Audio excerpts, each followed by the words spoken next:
नमस्कार। स्वागत है आप सबका फिर से सामाजिक सरोकार की इस कड़ी में, जिसको हम संचालित करते रहते हैं। आज हम बात करेंगे भारत के संविधान की।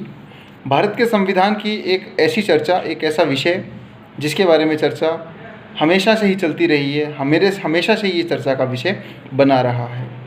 चर्चा का विषय इसलिए बना रहता है क्योंकि समय समय पर हम अखबारों के माध्यम से विभिन्न प्रकार के अपराधियों की क्षमा याचिकाओं को राष्ट्रपति के पास पेंडिंग है, इस बारे में बहुत सारे हमारे पास आर्टिकल आते हैं, बहुत सारे हमने अखबारों में सूचनाएं पढ़ी हैं, समाचार पढ़े हैं और उनके प्रति जनता का रोष भी हमने देखा है। अभी हाल ही में दिल्ली के निर्भया कांड के अपराधियों ने किस प्रकार से कानून का मखौल बनाते हुए राष्ट्रपति महोदय के पास क्षमा याचिकाओं को लंबित रखा, उन मामलों को बाद में उच्चतम न्यायालय के समक्ष लेकर चले गए, क्षमादान की याचिकाओं को दोबारा चुनौती दी। तो ये विषय किस प्रकार से आपस में इनकी ग्रंथियां जुड़ी हुई हैं, कैसे एक दूसरे से जुड़े हुए हैं, हम इन विषयों पर चर्चा करते हैं।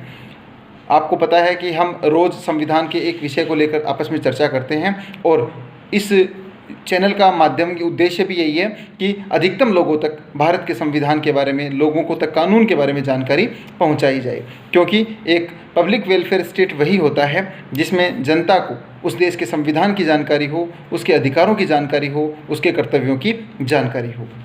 बात करते हैं अनुच्छेद 72 की। अनुच्छेद 72 ये राष्ट्रपति को एक न्यायिक शक्ति प्रदान करता है। राष्ट्रपति की कई प्रकार की शक्तियों पे हमने चर्चा की है, जिसमें विधायी शक्ति है, कार्यपालिका शक्ति है, कूटनीतिक शक्ति है, सैनिक शक्ति है, आपातकालीन शक्ति है और ये न्यायिक शक्ति है। अनुच्छेद 72 राष्ट्रपति को सशक्त करता है कि वह किसी ऐसे व्यक्ति को जिसको किसी अपराध के लिए दोषित किया गया है तो उसकी दोषसिद्धि को क्षमा कर सकता है, प्रविलंबन कर सकता है, लघुकरण कर सकता है, विराम कर सकता है। वह किसी दंडादेश पाए गए व्यक्ति को जो है प्रविलंबन कर सकता है, परिहार कर सकता है, लघुकरण कर सकता है। लेकिन किन मामलों में कर सकता है, ये बड़ा महत्वपूर्ण विषय है।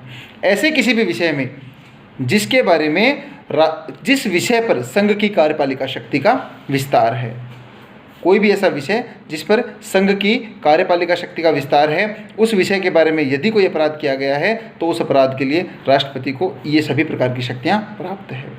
या किसी व्यक्ति को यदि भारत के किसी भी राज्य में मृत्युदंड दिया गया है तो उस मामले में क्षमा की शक्तियां राष्ट्रपति के पास प्राप्त हैं। और एक तीसरा जो महत्वपूर्ण है वह है कि सेना न्यायालय के द्वारा यदि कोई दंडादेश दिया गया है, सेना न्यायालय मिलिट्री कोर्ट मार्शल होता है, आपको पता है, यदि सेना न्यायालय द्वारा कोई दंडादेश दिया गया है तो उस दंडादेश को क्षमा, प्रविलंबन, परिहार, लघुकरण, ये सारी शक्तियाँ राष्ट्रपति के पास ही निहित हैं। इससे जुड़ा हुआ एक अनुच्छेद और आप देखते हैं वो है आर्टिकल 161। 161 जो है 161, it provides power relating to the governor. राज्यपाल से जो जुड़े हुए प्रावधान हैं उनकी बात करता है। राज्यपाल के पास क्या यही शक्तियां हैं? नहीं, राज्यपाल की शक्तियां थोड़ी सीमित हैं। जहां एक तरफ राष्ट्रपति सेना न्यायालय द्वारा दिए गए दंडादेश को क्षमा करने की शक्ति भी रखता है, लेकिन राज्यपाल कभी भी सेना न्यायालय के द्वारा दिए गए दंडादेश को क्षमा करने की शक्ति नहीं रखता है। राज्यपाल किसी भी मृत्यु दंडादेश के मामले में क्षमा नहीं कर सकता। वह प्रविलंबन कर सकता है, लघुकरण कर सकता है, परिहार कर सकता है, विराम कर सकता है, लेकिन कभी भी क्षमा नहीं कर सकता मृत्युदंड में। ये पार्डन की पावर सिर्फ राष्ट्रपति को ही प्रदान की गई है आर्टिकल 72 के माध्यम से।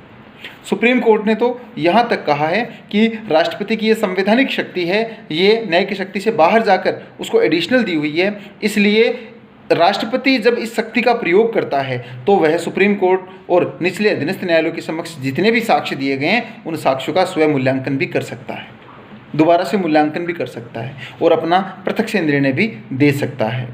प्रश्न ये उठता है कि क्या राष्ट्रपति की ये जो शक्ति है, ये शक्ति क्या सुप्रीम कोर्ट के जुडिशियल रिव्यू के अंतर्गत आती है? Whether it is subject to the judicial review of the Supreme Court? हाँ, इस केस का सकारात्मक जो निर्णय आया वो इपुरु सुधारकर बनाम आंध्र प्रदेश राज्य के केस में आया। इस केस में सुप्रीम कोर्ट ने यह कहा कि सुप्रीम कोर्ट के जजमेंट के बाद राष्ट्रपति की जो क्षमादान की शक्ति है, ये शक्ति और आर्टिकल 161 के अंतर्गत राज्यपाल की जो शक्ति है ये न्यायिक पुनर्विलोकन के अंतर्गत आती है, क्योंकि ये एक तरीके का आदेश है। और जब आप आर्टिकल 13 का 4 पढ़ते हैं तो कहता है विधि शब्द के अंतर्गत हर प्रकार का अधिनियम, विनियम, नियम, अध्यादेश, आदेश, रूढ़ि, प्रथा सब कुछ आता है। तो ये चूंकि एक आदेश है इसलिए इसका भी जुडिशियल रिव्यू किया जा सकता है। लेकिन कब, क्या हर आदेश का जुडिशियल रिव्यू होगा? नहीं, ऐसा नहीं है। अगर राष्ट्रपति द्वारा अपनी क्षमा की शक्तियों का प्रयोग करने में किसी प्रकार की राजनीतिक हस्तक्षेप का या धर्म या जातिगत आधार पर इस प्रकार का फैसला लिया गया है तो ये निश्चित रूप से चुनौती योग्य हो सकता है। तो हम कैसे कह सकते हैं कि राष्ट्रपति ये काम क्यों करेंगे? देखिए, अगर हम आर्टिकल 74 का क्लोज फर्स्ट पढ़ते हैं तो उसमें फर्स्ट क्लोज स्पष्ट रूप से कहता है कि राष्ट्रपति को सलाह और सहायता देने के लिए एक मंत्री परिषद होगी और वो जो मंत्री परिषद है उसकी सलाह और सहायता से राष्ट्रपति कार्य करेगा। ये प्रावधान 42वें संविधान संशोधन से जोड़ा गया था अपने स्वार्थों के लिए, अपनी सुविधाओं के लिए, कार्यपालिका को मजबूत बनाने के लिए, ताकि राष्ट्रपति उसकी राह में बाधा न बन सके। लेकिन जनता दल 1977 में जब चुनाव हुए, उन चुनावों के बाद जब जनता दल की सरकार आई तो उन्होंने वादा किया था कि हम जब भी सत्ता में आएंगे ये संशोधन दोबारा हटाएंगे, इनको ठीक करेंगे। और 44वें संविधान संशोधन के द्वारा इसमें एक प्रोविजो छोड़ दिया गया कि राष्ट्रपति मंत्रिपरिषद की सलाह और सहायता के लिए, ठीक है, आबद्ध है और जब भी कोई सलाह उसको दी जाएगी उस सलाह पर राष्ट्रपति विचार करेंगे और अगर उनको ठीक लगता है तो पुनर्विचार के लिए लौटा सकते हैं। लेकिन पुनर्विचार करने के बाद जब वापस आएगी जो राय या जो सलाह, राष्ट्रपति उसको मानने के लिए आबद्ध होगा, उस सलाह के अनुसार कार्य करेगा। क्योंकि ऐसा नहीं करते तो यहाँ विपरीत ध्रुव बनने की संभावनाएं थी, उन ध्रुवों को नहीं बनाया जाए, एक तरीके से कार्य संचालन होता रहे, इसलिए प्रावधान ठीक किया गया। अगर आप इसको देखेंगे तो एसआर बोम्मई वर्सेस भारत संघ का एक केस आया था यूनियन ऑफ इंडिया का। तो SR Bommai versus Union of India case में क्या था? उस केस में यही कहा था कि ये जो सुप्रीम कोर्ट की जो पावर है, ठीक है, जुडिशियल रिव्यू की, या जो क्षमादान की शक्ति हम पढ़ रहे हैं राष्ट्रपति की, तो एसआर बोम्मई के केस में सुप्रीम कोर्ट ने कहा था कि, एक मिनट, टॉपिक रह गया थोड़ा सा, कि राष्ट्रपति को जो सलाह मंत्रिपरिषद के द्वारा दी जाती है, इस सलाह की तो सुप्रीम कोर्ट न्यायिक जांच नहीं कर सकता, लेकिन वो सलाह किन आधारों पर दी गई, इस आधारों की जांच सुप्रीम कोर्ट कर सकता है। तो इस प्रकार से हम देख सकते हैं कि एक तरीके से माननीय न्यायालय ने इसको अपने अंदर कवर कर लिया और उसकी संवैधानिकता की कसौटी को अपने पास बनाए रखा। तो 72 का जो 2 है, क्लोज 2, आर्टिकल 72 का 2, वो यही प्रावधान करता है कि एक तरफ आप राष्ट्रपति को शक्तियां दे रहे हैं क्षमादान की, प्रविलंबन की, परिहार की, लघुकरण की, और सेना न्यायालय द्वारा दिए गए दंडादेशों को भी क्षमा करने की शक्ति आपने राष्ट्रपति को दी है। तो क्या सेना के वो अधिकारी जिनको ये शक्तियां प्रदान की हुई, उनकी शक्तियों का कोई महत्व नहीं रह जाता? तो ये स्पष्ट किया जा रहा है आर्टिकल 2 में, क्लॉज 2 में, कि राष्ट्रपति को जो शक्तियां प्रदान की गई हैं, इसका मतलब ये नहीं है कि सेना के जिन अधिकारियों को ऐसी शक्तियां प्रदत्त हैं वो अपनी शक्तियों का प्रयोग नहीं कर सकेंगे। वो अधिकारी अपनी शक्तियों का प्रयोग करने के लिए स्वतंत्र हैं। तो इस क्षमादान की शक्ति का प्रयोग अगर हम देखें तो एक तरफ हमें दंड प्रक्रिया संहिता में भी इस प्रकार की शक्तियां देखने को मिलती हैं। 432 और 433 जो है दंड प्रक्रिया संहिता की, उसमें इन शक्तियों का प्रयोग समुचित सरकार पर छोड़ा गया है। समुचित सरकार भी इन शक्तियों का प्रयोग कर सकती है। क्षमा का प्रावधान वहाँ नहीं है। उसके कुछ रूल्स बने हुए हैं। जो जेल में बंद कैदी हैं उनको छोड़ने के कुछ प्रावधान हैं। उनके प्रावधान जेल मैनुअल के अनुसार काम में लाए जाते हैं। श्री हरिहन बनाम Murugan versus Union of India के केस में, ये राजीव गांधी हत्याकांड से संबंधित मामला था। इस केस में सीबीआई के द्वारा इन्वेस्टिगेशन किया गया था और उनके हत्यारों को मृत्युदंड की सज़ा दी गई थी।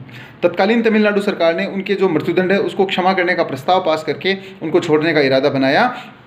इस पर वहाँ के जो मामला था, ये मामला सुप्रीम कोर्ट को भेजा गया। सुप्रीम कोर्ट ने कहा चूँकि मामले में इन्वेस्टिगेशन सीबीआई ने किया है, इसलिए इस मामले में राष्ट्र जो केंद्र सरकार है उसकी सहमति के बिना इस प्रकार से जो अपराधी हैं इनको नहीं छोड़ा जाएगा। तो आज सेक्शन 435 को आप रेफ़र कर सकते हैं, उसको भी आप देखें। उसमें आपको पता चलेगा कि जहाँ भी जिन विषयों पर संघ की कार्यपालिका शक्ति का विस्तार है वहाँ केंद्र सरकार अपनी शक्तियों का प्रयोग कर सकती है।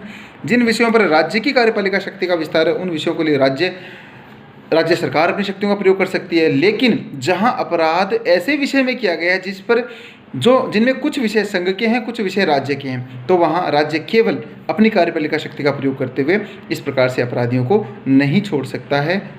तो इस प्रकार से हमने राष्ट्रपति की इस न्यायिक शक्ति का अध्ययन किया। आपको अगर अच्छा लगे तो ज़रूर आप अपने व्यूज़ दीजिएगा। थैंक यू, नमस्कार।